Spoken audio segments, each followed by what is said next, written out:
Hello, everyone. I'm Chester44, also known as Fly, and welcome to this Let's Play of Wrath of the Righteous. Last episode, we went to Chili Creek and managed to solve everything going on there. Turns out, Jernog was killed, and, because the brother of his new wife was mind-controlled by three hags who were basically pretending to be in charge there and being worshipped. Whole long thing. It's all settled. It's time for us to leave. That said, we do still have something to do here east of the World Wound. Yes, Camellia specifically. We need to head down to Canabres. And, she wants us to go to the Horgus Worm Estate. But we do have at least one place we can stop on the way. Oh, something's happening back at base. The next door theater troupe proudly reports that work on the new play is complete. Now they are only awaiting the commander's arrival before they hold the premiere. We'll deal with that later. For now, let's get to this ravaged campsite. And it looks like we got things going on here. Okay, you're staying behind. You're staying behind. Okay, you guys are just gonna stay behind. You need to get more resources, more men in your thing. So, that's perfectly fine.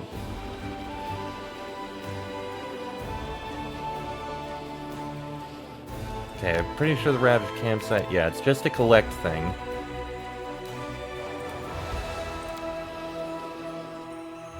Oh, the army forces are coming, and something else is happening. Dead Men's Club. Soldiers who lost their comrades along with their will to live have founded the so-called Dead Men's Club. They leave Dresden to die in battle as heroes and deal as much damage to the enemy as they can in the process. Unfortunately, these actions ruin their officers' plans and undermine discipline within the ranks. So we can ban the club to increase crusade morale, encourage it, removes 5% of recruited units, but all enemy units receive wounded feet for 7 days. So for a week, all enemy units become weaker. Use them in a trap for the demons. Removes 5% of recruited units and unlocks ambush. All units in the army take a load of damage. Or let Ember talk to them. Removes 5% of recruited units and crusade morale increases by 50. I don't like the idea of losing several of my units, which all of these would do, so I'm just gonna ban the club. Life is a precious gift. After talking to the commander, the soldiers realize that their duty is to live and fight in the name of the fallen. With their newfound hope, the warriors are eager for battle. Okay.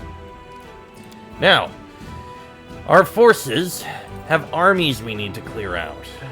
We've got one up there, that'll be easy to reach, and one over there that's charging towards us. Agaboya, looks like you've got a force to take care of. Let's start with this army. Alright, so Fireball, we can deal with the fighters, cutthroats, and mages. That worked well. Take out the cutthroats. Another shot. Very nice. Let's wait for them to come to us. Yeah, I'm gonna wait for all of them to come to us.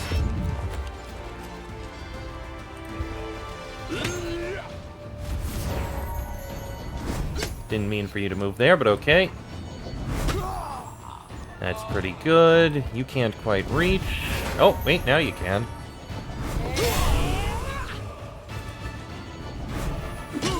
That was a nice hit.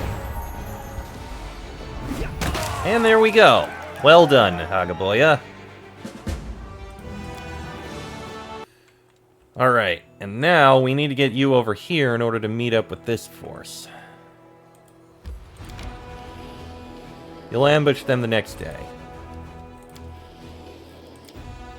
We're all exhausted, we need to rest. Alright, camp.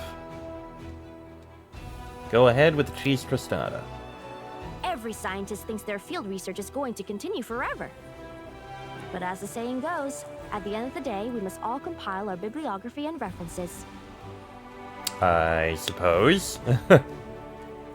Alright, that went well. Now we move onwards. We can evade them. It's no big deal. Alright, force is coming again. Agaboya. Oh, they're going down to the Sinister Mansion. Well, you can interact with them. Yeah, they're dealt with. And I don't really want to fight that demon army. That's going to be tricky. I mean, they're all resistant to fire, which is Agaboya's main spells. They would be difficult to deal with. Agaboya might be able to clear out that force, though. I can give that a try.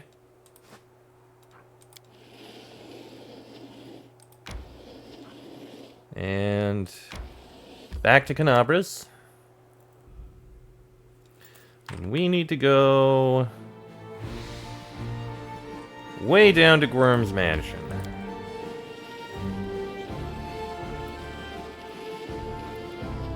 Well, the good news is Canabras is all, well, it looks repaired.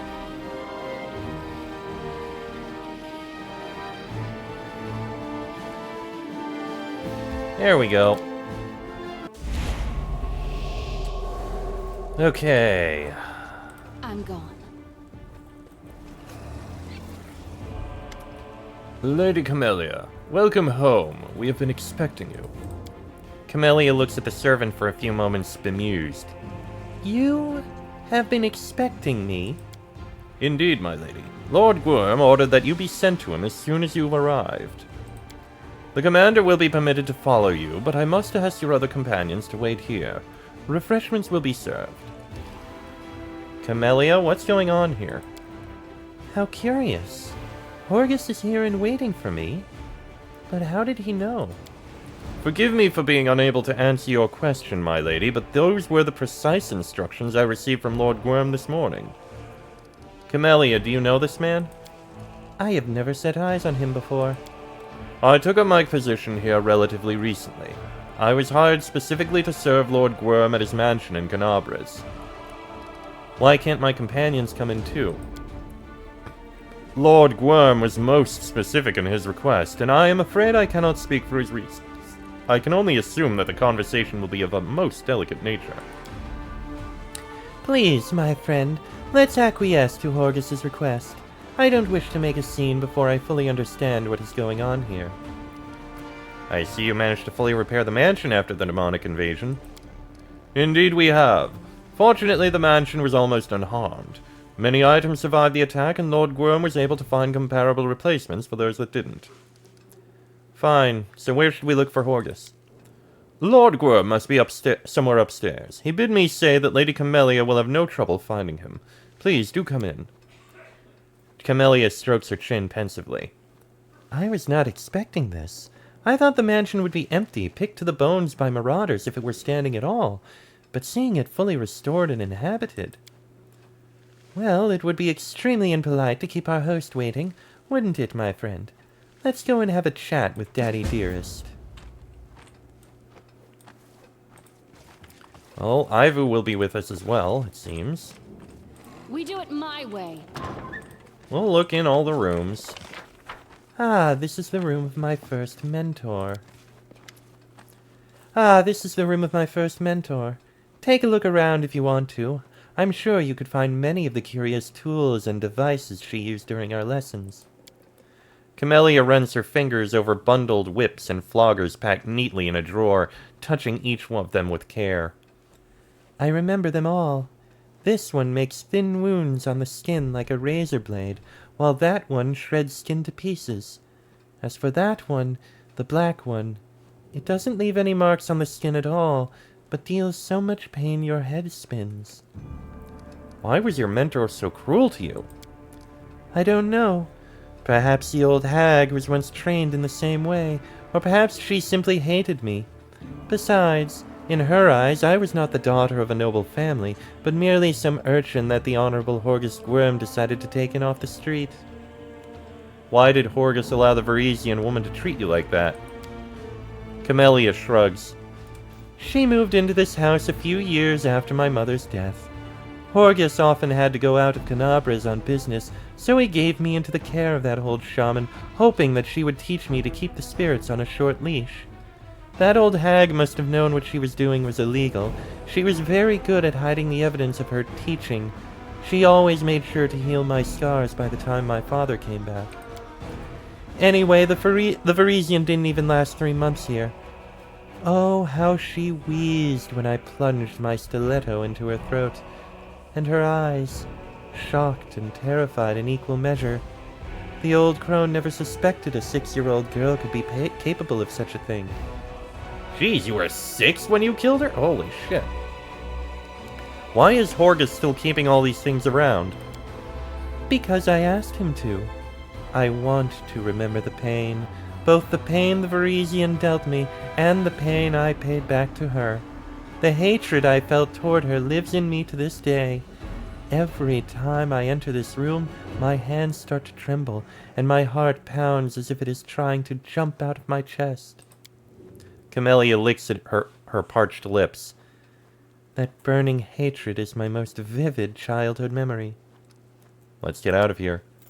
Yes, let's go. Okay, I guess we should probably explore all the rooms.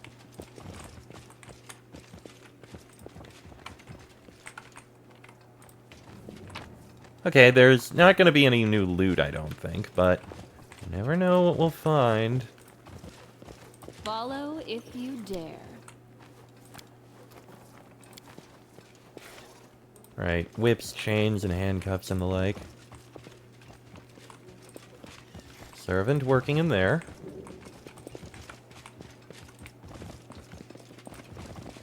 Nothing special in the library. To the garden. Interesting. We couldn't do that before. I'm off.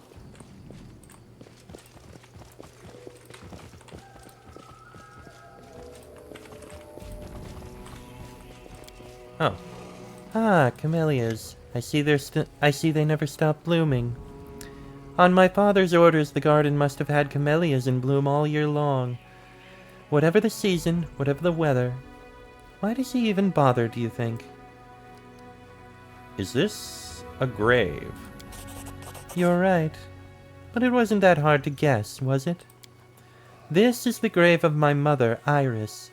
She died when I was a child, so I scarcely remember her. I don't understand. Why would Horgus tend this grave after all these years? And why would he plant camellias over it? My father has never shown any tendency towards sentimentality. I hate these flowers.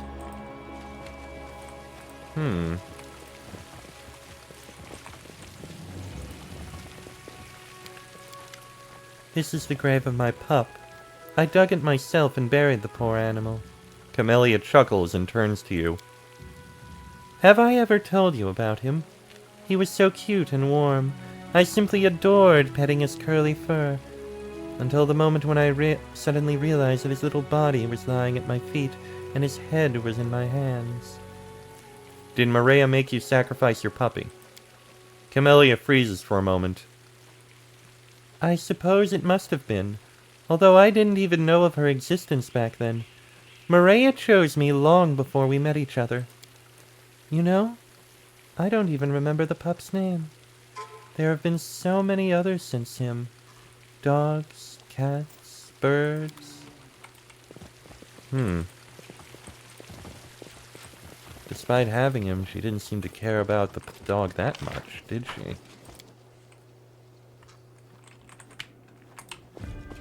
Oh, we have a basement. Oh, good, we can loot things in here.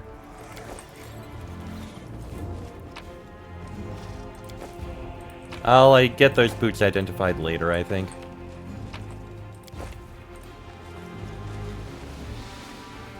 As the saying goes, every family has a skeleton in its closet. In my case, all the skeletons are hidden in the cellar. Camellia smiles fleetingly at her own joke. This place holds special significance for me, because this is where I killed those thugs who tried to rob Horgus's mansion.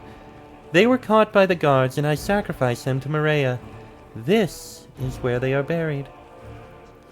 So how many skeletons are buried in this cellar? Oh, not as many as you may have assumed. Just the 2, not counting the Parisian. Camellia's eyes dart around the room as if she is trying to make sure that there is nothing that will give away her secrets. I don't believe you. Camellia arches her eyebrow. What hard evidence do you have to support your doubts? However, if you wish to make sure that I am telling the truth, feel free to take a shovel and dig. But do not expect me to sit here obediently waiting for you to finish. And I must warn you in advance. Horgus buried all the victims as deep as he could. I still find it hard to believe that Horgus allowed you to kill people just like that. I think he had no choice. He could not cure me of the spirit's influence no matter how hard he tried, nor could he hand me over to the authorities of Canabras, because then I should have certainly declared myself to be his illegitimate daughter and revealed all his secrets to the world. That would have stained the glorious name of Horgus Gwyrm that my papa values even more than his own life. I suppose he could have killed me and buried me right here in the cellar. I have no idea why he didn't do it while I was a little girl and he could overpower me. Nevertheless, I can assure you that all my victims buried here were hardened criminals and thugs. No one shed a tear when they never returned from the Gwyrm mansion that night. We have to go. Alright. Well, let's head back upstairs. And this time, to the second floor. Let's see. I do what I must. Nothing special in that room. This room we couldn't get into before. I am helpful. There's Am I something not? here. Welcome to my room, my friend. With an inscrutable smile, Camellia looks around. I was about to apologize for the mess, but it appears the servants were ordered to clean this room. Well, do you have anything to say about the place where I spent my formative years? There are bars on the windows. Camellia turns to the windows and looks at them closely as if seeing them for the first time. Then she shrugs. They were always here. I moved to this room immediately after my mother died, and this is where I stayed, leaving it only on rare occasions. I suppose my darling papa was afraid that I would slip out without him knowing. Foolish man. If I had ever really wanted to escape, no bars on the windows could have held me. This room looks too big for a child. I never thought about it. This bed was mine from the very beginning, as well as the countless dresses in the closet, the bouquets of flowers on the windowsill, and the sumptuous meals the servants used to bring me for breakfast, lunch, dinner, and any time I wanted in between. I suppose the servants must have been whispering about me in dark corners, trying to understand why this strange girl was living here in the lap of luxury. Although I never cared much about their gossip. Besides, Horgus changed servants as often as he changed his gloves, so none of the staff were ever here for very long. There are so many books in here. I've always loved reading. Books opened entire new worlds to me, and I could visit them all without ever leaving my chair. That's a hefty-looking lock on the door. Only Horgus himself and the mansion's head guard had a key to this lock. Even the servants had to call one of them to open the door so they could bring in my lunch. Sometimes I was allowed to leave the room, to take a stroll in the garden, or to attend a fencing class with a specially hired teacher. Sometimes Horgus even took me out into the city, when there were festivities, or if a trade caravan had arrived from faraway lands. But every time he did it, he made me promise that I would keep within 10 paces of him at all times. A promise. Puh! As if that could ever stop me. You lived like a bird in a cage. A gilded one, but still a cage. That's true. But this cage suited me perfectly. Freedom is always romanticized in books and songs. Artists love to glorify it, but most of them live in penury. They are beautiful ideals, to be sure, and I would happily read about them after yet another delicious dinner, ensconced in my soft, warm bed. Interesting. Let's keep going. Oh, some loot over here. And I'm guessing this is a secret room? It is. Well, of course, she had a secret room and an amulet that needs identifying.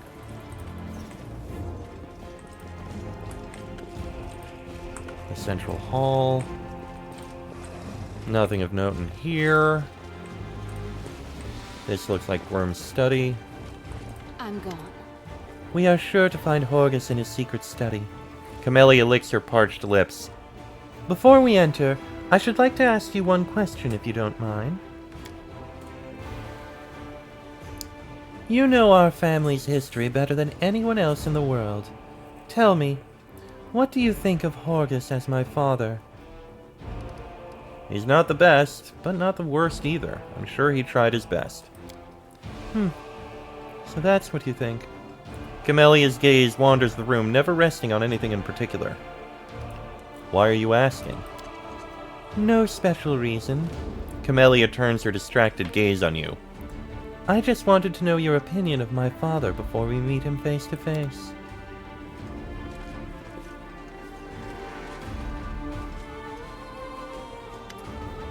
Well, hello, father. Horgus raises his head and stares vacantly at his daughter for several moments. Then he nods and drains the goblet before him in a single huge gulp. You can smell the sour reek of stale alcohol in the air. Hello, Camellia. So, you finally came. And you even dragged the commander along. I suspected that you wouldn't come here alone. You know, I've been wondering when you would finally show your face here. Haven't I always taught you that it is extremely impolite to be late for an appointment? Camellia wrinkles her nose in disgust. Papa, you stink. I believe you will forgive me this weakness under the circumstances, and if you don't, you can always leave. I won't stop you. The door is right over there. Horgus chuckles bitterly and refills his goblet. Horgus, you were expecting us? This isn't a chance meeting. It was not you I was expecting, although I thought you might put in an appearance. No, I was waiting for Camellia. Some time ago, I received a letter from my beloved daughter, in which she invited me to meet her here at my mansion in Canabris. I came as quickly as I could. I have been here for several days now, waiting for my dearest daughter to arrive. Horgus frowns at you, examining your face. Don't tell me you knew nothing about this meeting. Could it be that my sweet girl has you wrapped around her little finger, that she tricked you into coming here to watch the spectacle unfold? Huh, the little minx. He gesticulates wildly, spilling half the contents of his goblet on the floor. What did you do after I left for the Abyss? I left Dresden as soon as the Queen took hold of the reins of government. Of course, I highly respect our dear Galfrey, but it was you I had followed into the crusade, not her. For whatever reason, I do not believe our Queen would succeed in her attempts to defeat the wound. So I moved to Nerosian while my mansion in Canabris was under renovation. Horgus turns his eyes on Camellia and shrugs. But none of that matters anymore, does it? I came here to help Camellia talk to the spirits. I didn't expect to meet you here. Surprised, were you? As for me, I knew the moment I received her letter why she wanted to meet with me. She wants to talk to the spirits, does she? How can you have spent so much time with my talented daughter without realizing that whenever Camellia wishes to talk to a spirit, it always involves murder? I have no idea what kind of spirit she has in that bone trinket, but why would it want so much blood? Horgus takes a huge gulp from his goblet and immediately refills it again. You do know that Camellia killed 5 people while she was under this roof, don't you? First her mentor, an old Varisian woman. Then 4 more. Well, they were thugs, bandits, and murderers. They had it coming, to tell the truth. They broke into this mansion seeking to rob us. That's Canabris for you, a border city with all kinds of riffraff lurking about. My guards caught them, tied them up, and tossed them in the cellar. They never reported the break-in to the authorities. Why bother? Those thugs would have been executed anyway. Halrin always made short shrift of such rabble. But the things Camellia did to them down in the cellar, I never saw it myself, I only heard it. And then later, when I buried their corpses, I felt relieved that I was not in their place. Camellia remains silent. Only the sound of her labored breathing indicates that she is still here. Why did you condone Camellia's inclinations? Why did you protect her secret? Why did you cover up the murders? Horgus straightens his back proudly. Camellia is the daughter of Horgus Worm. A true daughter, my blood, though I may have concealed that fact from society. Yes, she is special, unusual, very sensitive to the world around her. Whose fault is it that the damned spirits drove her insane? I know nothing about spirits. I have never talked to them myself. But Camellia, she is naturally gifted. She understands them. She says we have a chance to learn how to close the world wound once and for all. This end justifies the means. Justifies all means. Doesn't it, Commander? What is a father to do? Horgus sighs heavily. His shoulders slump as if weighed down by a burden he has been carrying for many years. The bloodline of Horgus Worm cannot be broken, and I have no other heirs. Camellia, what's going on here? She remains silent. You can't see her face, but you hear her breathing shallow and fast. Her shoulders are rising and falling jerkily, and her right hand is trembling. Camellia, explain! Camellia jolts slightly and turns to you. Her eyes seem to look right through you. Her lips are parted, and her rasping breath reminds you of an animal's growl. Her right hand is clutching a thin stiletto that seems to have come out of nowhere. Isn't it obvious? Horgus stands up heavily from the table and approaches his daughter, stumbling a little. She has finally come to take my life. I've been waiting for this moment since the day it all began. I knew it would come. Of course, I had hoped that Camellia would placate her spirits somehow, or perhaps that the Commander would close the world wound and put an end to all these sacrifices. But it's too late for that now. I am ready to die. My whole life is a lie. It does not even feel like mine, but someone else's. I did everything I could to ensure that the name Horgus Worm would go down in history and his bloodline live on. I have had to lie and cover up crimes along the way. Well, the time has come to pay the piper, and if my death helps to uncover the secret of closing the world wound, well, it's not the worst way to go. But before you do what you came here to do, Camellia, let me reveal my final secret to you. Camellia's voice sounds alien and unfamiliar. It is hoarse and low like gravel crunching underfoot. Talk. Your mother, Iris, genuinely loved you, Camellia. But after she saw how you killed that pup in the garden, she started to worry about you. It was she who insisted on the doctors and the psychics and the exorcists. They all examined you, but nothing helped. You kept on killing animals, neighboring cats, stray dogs. You told us stories about the spirits who whispered in your ear. Iris didn't believe you really had a special ability to communicate with the spirits. She didn't think you were gifted, but I did. As if a daughter of Horgus Worm could be no more than a lunatic. Several years passed like that. Several very grueling years. For Iris more than myself. And then one night, Horgus swallows the lump in his throat. I entered your room and saw Iris leaning over your bed with a pillow in her hands. I pushed her away from you. It was dark. Iris stumbled and she hit her head on the corner of a cabinet. I buried her in the garden and planted a flower bed of camellias over her grave. I thank the gods that you remember nothing of that horrible night. Now you know everything, Camellia. Did you kill Camellia's mother? It was an accident. But I was prepared to do it. I would do the same again if I had to.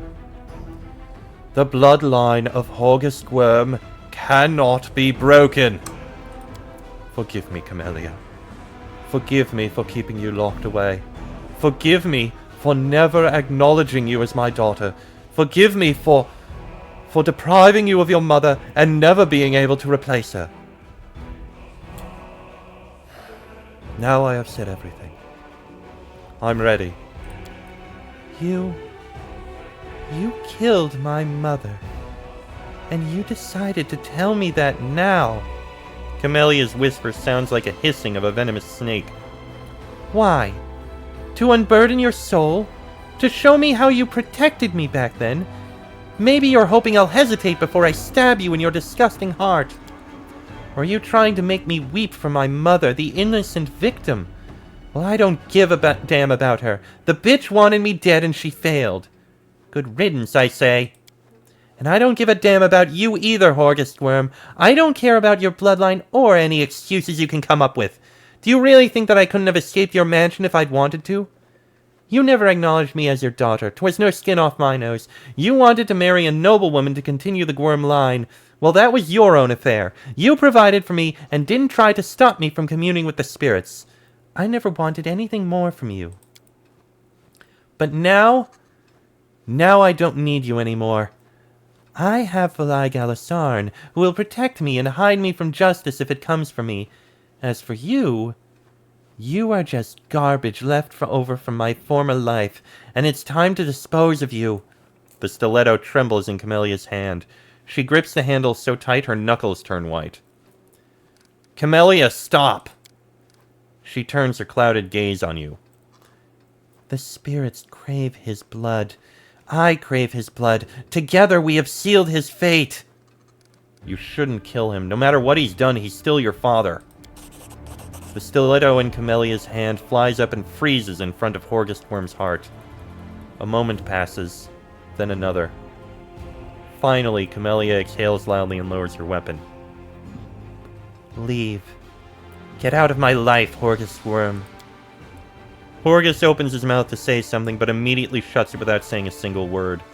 He lingers for a moment, then nods briefly and leaves.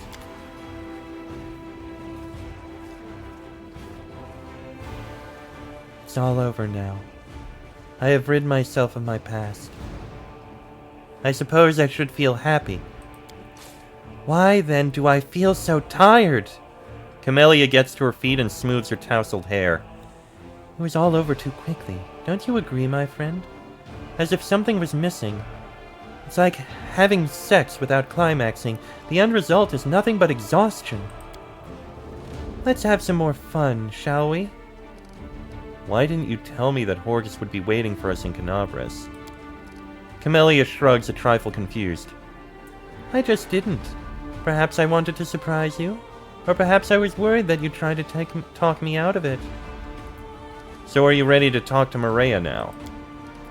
No, not quite yet. But don't worry, I shall be ready soon. Just one last step. One final drop. Did Maria really crave Horgust's blood, or was it you who wanted it? Camellia's gaze sharpens for a moment, but she quickly relaxes. Yes, and yes. Maria and I are one. Her desires are my desires. We have become quite inseparable at this point. What did you have in mind? Camellia's voice drops to a conspiratorial whisper. I want to make up for lost time, to let loose like never before, to celebrate my ultimate liberation. There are an awful lot of servants in this mansion. Let's gather them all in the garden and feed Maria with their blood together. You and I. What do you say? I have never done this with another person before. Until now you have only been an observer, and I want my first time to be with you, my friend. Camellia, stop. You've killed enough. An arrogant expression emerges on Camellia's face. What right do you have to tell me what to do? I did not break free from Horgust's tyranny only to surrender to yours. I am free now, and I shall do as I please. Besides, it is Maria's will. A paltry 10 servants, and we shall be able to get through to her at last. The price is reasonable.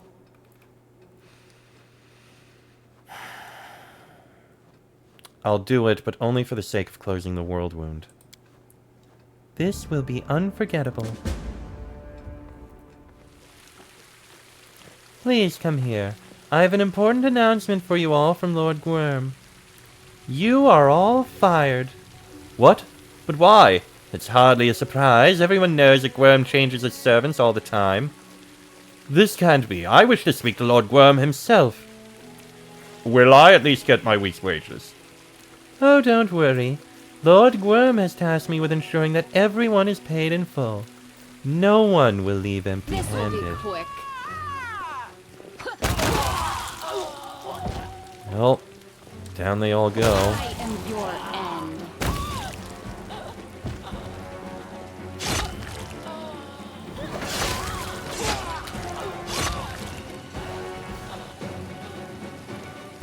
I suppose we are done here. We certainly had a good time, didn't we? Did you like it, my friend? It was a little different from my usual sacrifices to Maria, but mass murder does have its own appeal. It's wild, primordial, unbridled. You felt it too, didn't you? The exhilaration. You know, I suppose you deserve a confession. I have never said anything like this to anyone before. Are you ready? Steel yourself. Secrets of your own, are they? You are the best friend I could ever hope to have. You understand me.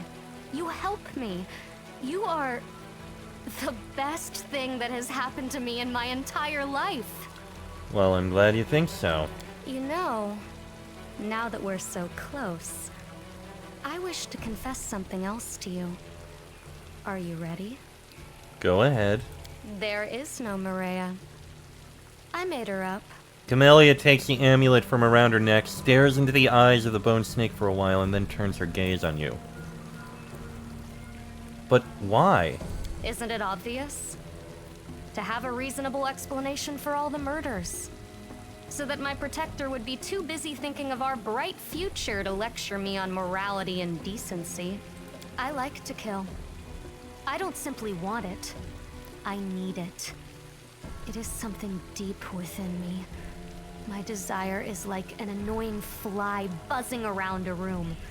One that cannot be seen or swatted away. But the deaths of enemies on the battlefield don't bring me any relief. It comes only with the deaths of those who considered me a friend. The deaths must be unexpected, so that I can see the disbelief and dread in my victims' eyes. But I am a clever girl. I know that society would never condone my unconventional desires. So I invented a nice story that I could feed to those who would protect me from society. As you may have noticed, my lie has worked remarkably well. I suspected that you were lying to me. Did you? You hid your true thoughts from me very well. You are an excellent liar. Perhaps even better than I am. My sincerest congratulations. So when you asked me to come here today so you could talk to Maria, that was a lie? Of course it was. After you and I visited the brothel in Alashanira, I felt an unexpected and overwhelming desire to see my dear sweet papa. So as soon as we returned to Dresden, I made some inquiries and learned that he had moved to Nerosian. I sent him a letter inviting him to meet me at his mansion in Canabris, and that's when I asked you to accompany me. I decided it would be best not to disclose the true purpose of our visit to you. If you had known that Horgus would be waiting for us here, you might have discerned my intentions. And why have you decided to tell me all this now? Ah, that's a good question. You would have learned the truth sooner or later, you know. I've told you too many stories about Maria. You never would have let the matter lie. Of course, I could have left. Fled in the dead of night, leaving you a farewell note. But I like traveling with you, my friend. I like feeling the power you've shared with me. That is why I decided to take the risk and open up to you. And where do you draw your power from, then? I draw it from the spirits, just like all shamans do. Spirits surround us. They are everywhere, even within the world wound. Only they never beg me to save them or try to tell me how to heal Socorus. To be honest, I couldn't care less about Socorus, the world wound, or the crusade. My sphere of interest lies elsewhere. And what is the story behind your amulet? This? Once a snake crawled into our garden. I killed it, gutted it, dried out its bones. And then I told Horgus about Maria, and asked him to decorate the amulet with gold and make it into a necklace. Despite its mundane origins, it is now imbued with magic that hides me from the prying eyes of Iomede's paladins and inquisitors. Daddy Dearest was quite insistent on that point.